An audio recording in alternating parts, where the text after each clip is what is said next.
हिंदी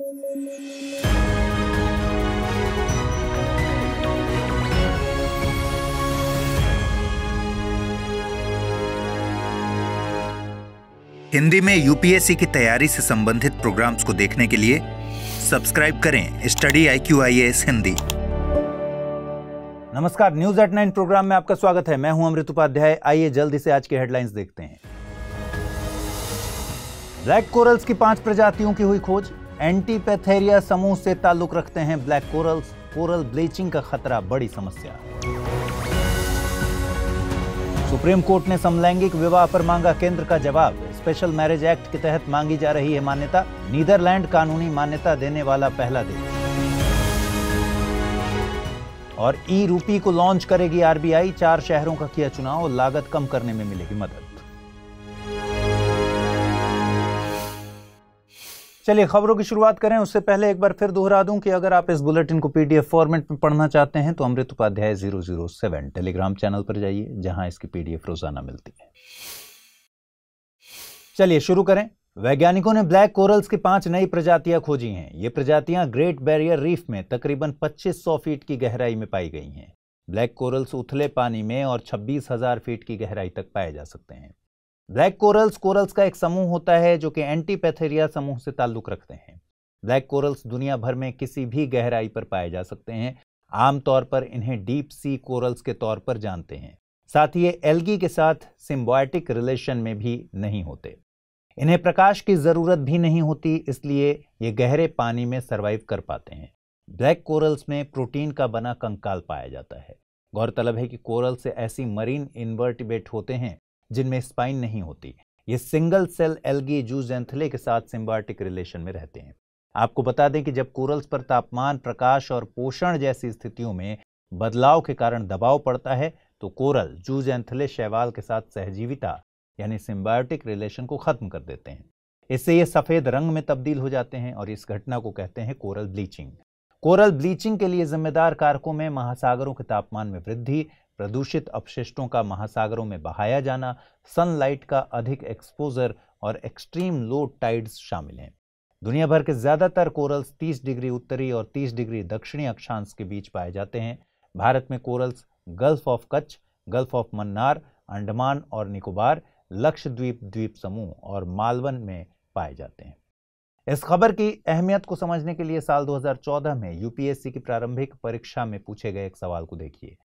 सवाल पूछा गया था, निम्नलिखित में से किसमें प्रवाल भित्तियां हैं? अंडमान और निकोबार द्वीप समूह, कच्छ की खाड़ी, मन्नार की खाड़ी और सुंदरबन। नीचे दिए गए कोड का प्रयोग कर सही उत्तर चुनना था। केवल 1, 2, 3, केवल 2 और 4, केवल 1 और 3, 1, 2, 3 और 4।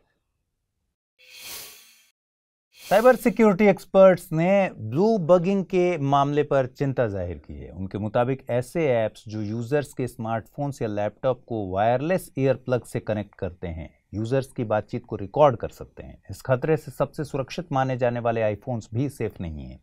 यह हैकिंग का ही एक तरीका है जिसे ब्लू बगिंग नाम दिया गया है। इसमें हैकर्स ब्लूटूथ के जरिए डिवाइस को हैक कर सकते हैं। इसमें हैकर्स कॉल सुन सकते हैं, मैसेज पढ़ सकते हैं, कॉन्टैक्ट लिस्ट को मॉडिफाई कर सकते हैं। Blue bugging attack Bluetooth enabled devices में ही हो सकते हैं।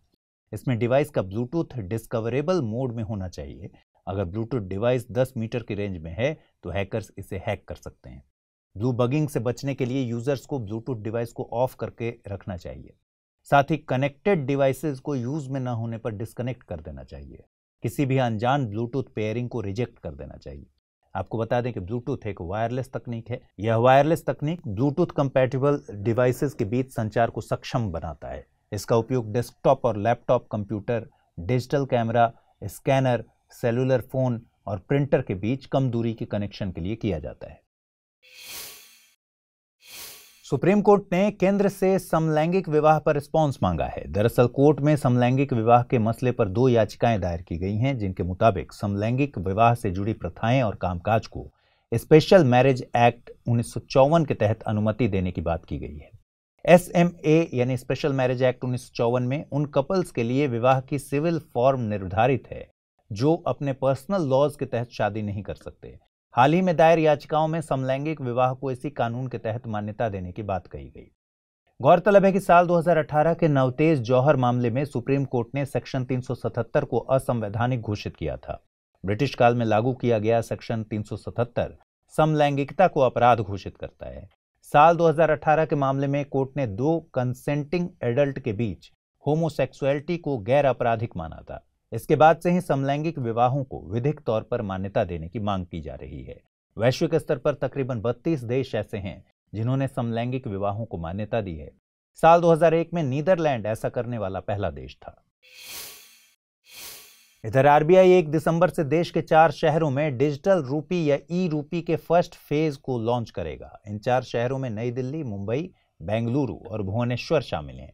बाद में इसे गैंगटोक, अहमदाबाद, हैदराबाद और इंदौर जैसे शहरों में लागू किया जाएगा। पहले फेज में आरबीआई ने 4 बैंक्स का चुनाव किया है। इनमें state bank of India, ICICI, yes bank और आईडीएफसी फर्स्ट बैंक शामिल है। ई रूपी को उन्हीं डिनोमिनेशंस में लॉन्च किया जाएगा जिनमें वर्तमान में पेपर करेंसी जारी की जाती है। ई रूपी का ट्रांजैक्शन पर्सन टू पर्सन और पर्सन टू मर्चेंट दोनों स्तर पर संभव होगा। आरबीआई के मुताबिक डिजिटल रूपी की 2 श्रेणियां हैं, जनरल पर्पस और होलसेल। ई रूपी से फिजिकली कैश ट्रांजैक्शन में आने वाली लागत को कम किया जा सकेगा।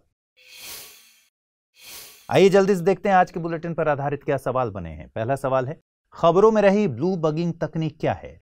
Blue carbon initiative, Bluetooth device में एक हैकिंग थ्रेट, जलवायु परिवर्तन की एक पहल या फिर मौसम विज्ञान से संबंधित एक संकल्पना। अगला सवाल है, निम्नलिखित कथनों पर विचार कीजिए। भारत में समलैंगिक विवाह को विधिक तौर पर मान्यता दी गई है। नवतेज जौहर मामला समलैंगिकता से संबंधित है।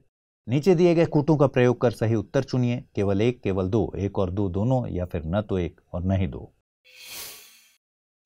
आइए देखते हैं अब पिछले बुलेटिन पर आधारित क्या सवाल मैंने पूछे थे और सही जवाब क्या है। पहला सवाल था, खबरों में रहा इक्षक संदर्भित करता है सर्वे विकल्प, पनडुब्बी, ट्रांसपोर्ट कैरियर या फिर युद्धपोत। सही जवाब है ऑप्शन ए यानी सर्वे विकल्प।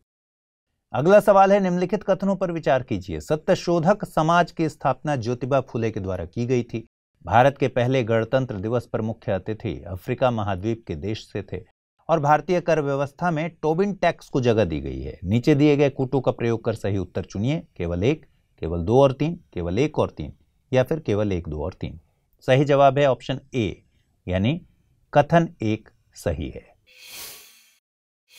तो फिलहाल इस बुलेटिन में इतना ही रखते हैं। अगले बुलेटिन में कल रात 9 बजे फिर मुलाकात होगी। आज जो सवाल मैंने पूछे हैं उनके जवाब जरूर कमेंट बॉक्स में दीजिए।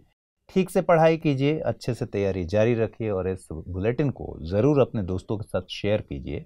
साथ ही study IQ IAS Hindi channel को सब्सक्राइब जरूर कीजिए। नमस्कार।